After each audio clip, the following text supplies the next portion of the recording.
Welcome to this fresh edition of the African Press Review on Global LTV. We begin in Cameroon with the Guardian Post newspaper, which on its major headline features the elections at the Synod of the Presbyterian Church in Cameroon. It titles Reverend Mickey Hans, new moderator, and Ayuk Solomon, Synod clerk. You can read more on page 3 of this edition of the Guardian Post newspaper.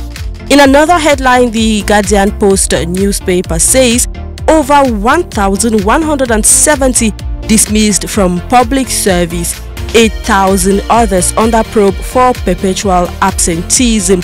You can read more on page 3 of the Guardian Post newspaper.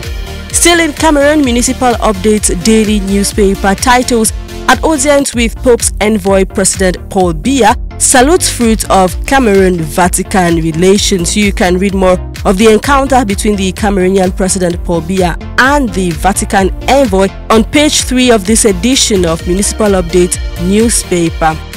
Away from Cameroon, now let's go to Nigeria, where major headlines this morning focus on corruption allegations. The Punch newspaper titles Presidency attacks Obasanjo as opposition backs ex-president. On page 2 of the Punch newspaper, it reveals federal government says Obasanjo lacks moral grounds to attack Tinubu. Opposition insists ex-leader right on corruption and bad governance.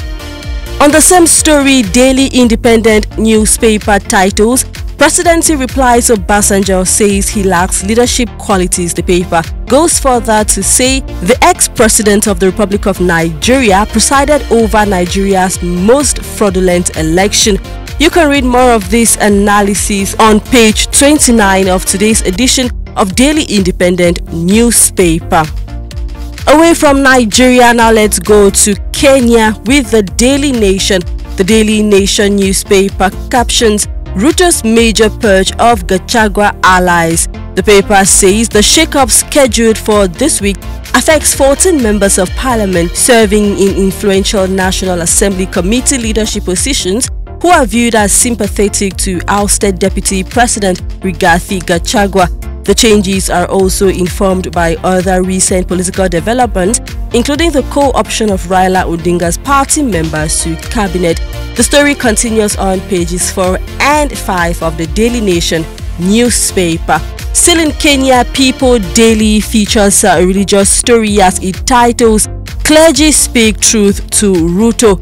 Page 4 of People Daily newspaper highlights a statement from Anglicans saying, let the political class come down from their high horses, listen for once, rather than perpetuate the culture of impunity. And now let's end this press review with the New Times newspaper in Rwanda. The New Times newspaper this morning focuses on education as it titles, Can private investors fill the education funding void?